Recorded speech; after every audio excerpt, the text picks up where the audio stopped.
The air in Seattle was thick with the scent of rain and coffee that September evening, a familiar comfort to Ethan Caldwell as he sat in his modest Capitol Hill apartment, staring at the engagement ring he'd slipped onto Maya Kendrick's finger 2 years ago.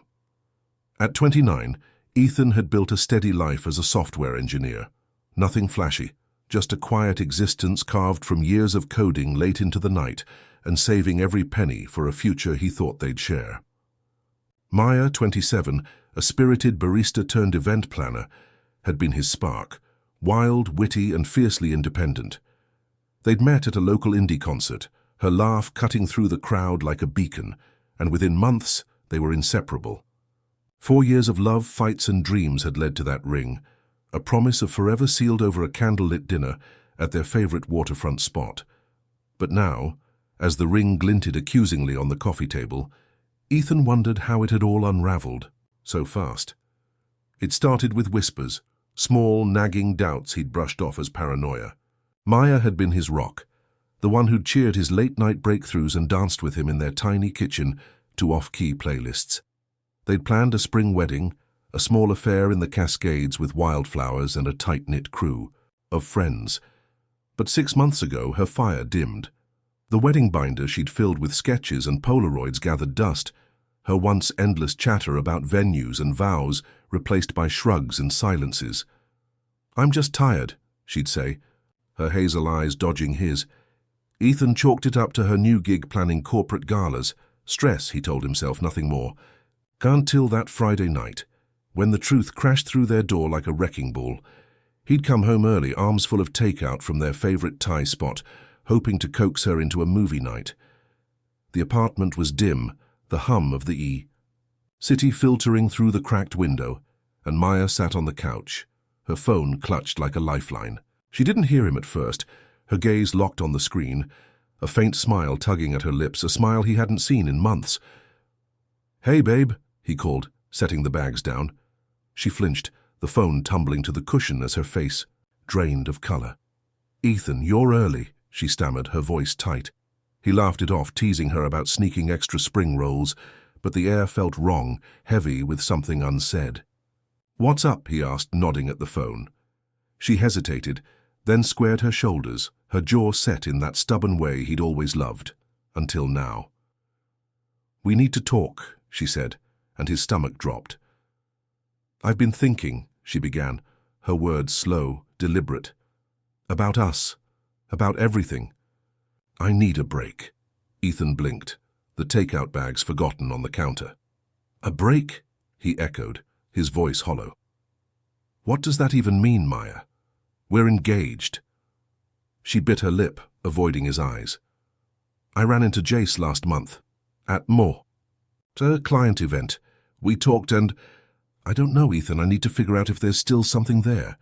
Jace, her ex from college, the tattooed drummer who'd broken her heart with a string of flings, the guy she'd sworn she'd never forgive." Ethan's mind reeled, a laugh escaping him, sharp, incredulous. "You're kidding, right? You want to explore the guy who cheated on you while I'm here planning our wedding?" Her eyes flashed, defensive. "It's not like that. I just need to know if I'm making the right choice with you. If it doesn't work, I'll come back. I promise." The promise landed like a slap, her audacity igniting a fire in his chest. She wasn't just asking for space, she was asking him to wait on the sidelines while she test drove her past. "You'll come back?" he spat, his voice rising. "What? Am I a fallback plan?" She stood, her hands trembling. "I'm not sure about us anymore, okay? I need this. For me."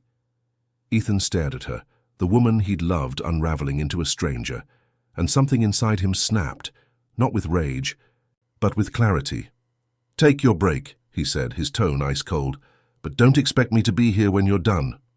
Maya left that night, a duffel bag slung over her shoulder, her footsteps echoing down the hall as Ethan sat motionless on the couch, the ring still glaring at him from the table. He didn't beg, didn't chase. Pride wouldn't let him. But the silence that followed was deafening, a void where their life had been. The next morning he called his best friend Riley, a blunt-talking mechanic who'd known him since high school. "She's gone, man," Ethan said, his voice raw. "Wants to figure things out with her ex." Riley didn't mince words. "She's playing you, bro. Don't be the guy who waits for her to pick you over some dirtbag." The truth stung, but it lit a spark. Ethan wasn't a doormat. He'd survived layoffs, rebuilt his career, fought for every inch of this life. If Maya thought he'd sit idle, she was dead wrong. He started with the apartment. It was his, bought with his savings, his name on the deed. But her touch was everywhere, the teal curtains she'd picked, the quirky mugs she'd collected, the Polaroids taped to the fridge. He tore it all down, boxing her things with mechanical precision. Clothes, books, that damn lavender candle she loved. Into storage totes they went, each item a cut he refused to feel. Riley showed up with beers and a plan. "Sell it," he said, cracking a can. "The market's insane right now. Cash out, start fresh." Ethan hesitated. Selling meant erasing their history, but Riley was right. This wasn't their home anymore. It was his battlefield. By Monday, a realtor was snapping photos, and by Wednesday, the for sale sign was up. Maya didn't know, didn't need to. Let her find out when it was too late. Work became his anchor. He'd been eyeing a promotion to lead developer, a role that promised a corner office and a fat raise. He threw himself into it, pulling all-nighters, pitching ideas that made his boss's eyes light up. "You're on fire, Caldwell," she said, clapping his shoulder. "Keep this up, the job's yours." He nodded, exhaustion warring with purpose. If Maya wanted to gamble on Jace, he'd bet on himself, and win. Friends started texting, fishing for gossip after Maya's vague Instagram posts about needing space. Ethan kept it simple. "She's exploring her options, so am I.